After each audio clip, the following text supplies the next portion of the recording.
There's an unexpected player that comes alive for the Packers during OTAs. I'm going to get into who I'm talking about in this video. Before I do, please show your support for the channel by hitting that subscribe button. If you like the content, it means a lot to me.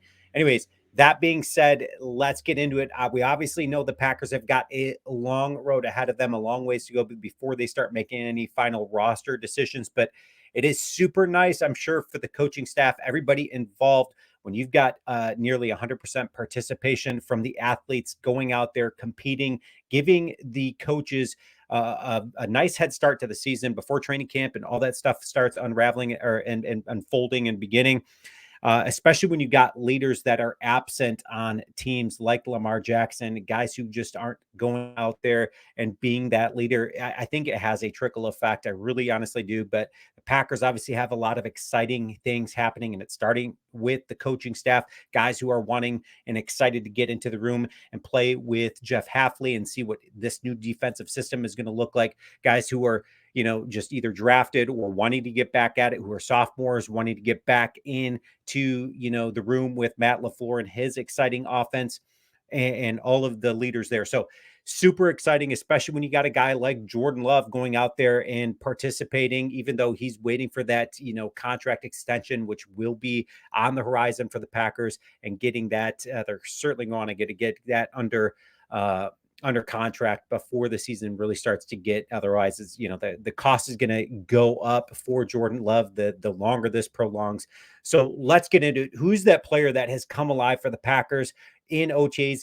It really is a familiar face for the Packers, a guy that, we're used to seeing, a guy who stepped up last season when called upon, when the Packers needed somebody to step up due to all the injuries that the Packers had, especially to the wide receiving core, at different parts throughout the season. This is a guy, a former 7th round pick who, the Packers obviously did not draft him in the 7th round. He was drafted in the 7th round by Seattle. But man, these 7th round picks for the Packers, whether it's an indirect or direct draft pick for the Packers in the 7th rounds, they seem to be, just coming alive for the Packers. You got Carrington Valentine last season, who I really liked a lot. Bo Melton showed up for the Packers last season. He had 16 catches for, just over 215 yards. But at Rutgers, this guy ranked 6th in school history in receptions, 10th in receiving yards, and 8th in 100-plus games. But more importantly than that, the guy had 25 carries for 165 yards, which, and 2 touchdowns. So that's going to translate super well for the Packers. We start talking about, Brian Gutekunst wanting very versatile guys on the offensive line, versatile guys on the defensive front, guys who are quick. And then you look at the offensive front, you've got your wide receiver room set in Christian Watson, Romeo Doubs, Jaden Reed, and then Dontavian Wicks. But man, when you're looking for that 5th option, that guy, or even who knows what this guy is capable of doing. We know he's super fast. We know we've used him in jet sweeps last season. We know what he's capable of doing for the Packers, but it is super exciting to just start getting some super good news coming out of OTAs for Bo Melton and another guy that we're going to talk about here in a moment. But what good news came out of OTAs for Bo Melton? Let's take a look at a quote.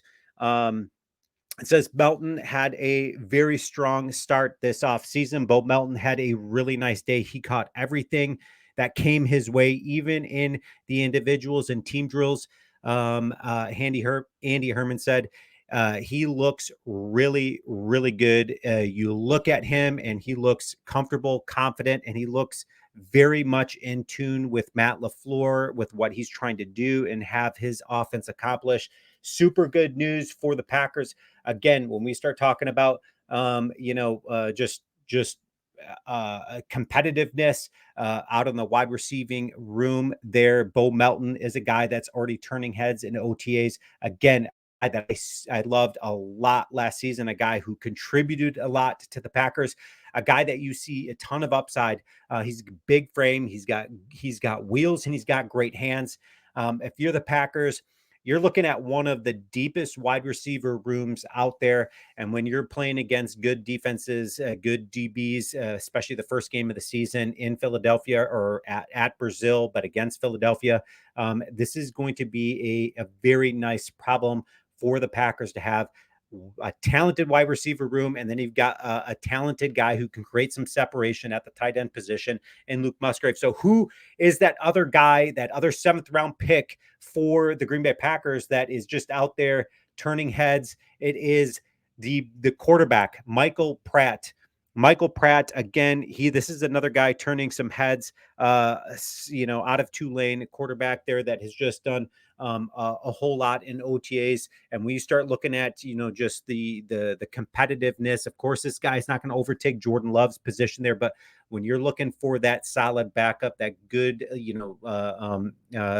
good competition on the practice field, you already got Sean Clifford, and now you've got a guy in Michael Pratt. Pratt, 6'2", 217 pounds.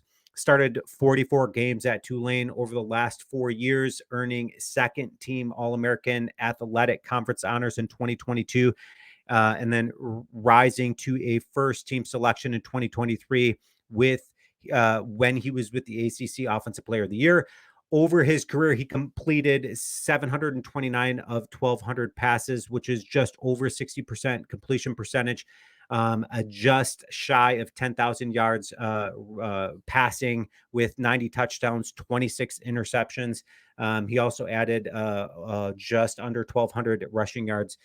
So when we start taking a look again, when we start talking about competition, seventh round picks for the Packers and Michael Pratt, and Carrington Valentine, and then, an indirect pick for the Packers coming out of the seventh round in Bo Melton. This is a guy that is going to add a ton to the Packers team.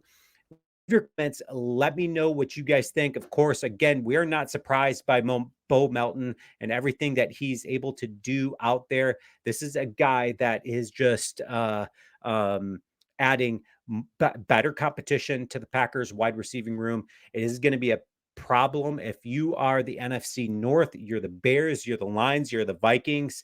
This is going to be a tough, tall task to ask any of these D-backs to be able to cover not just 1, 2, 3, 4 wide receivers, really good wide receivers, but you could even do a 5 wide receiver set if you wanted to get, crafty and creative. If you're Matt LaFleur, the options are limitless if you're the Packers and Matt LaFleur. And it's super excited to see jet motions and how they're able to use not only Jaden Reed, but a guy like Bo Melton. Leave your comments. Let me know if you guys are as excited as I am about Bo Melton.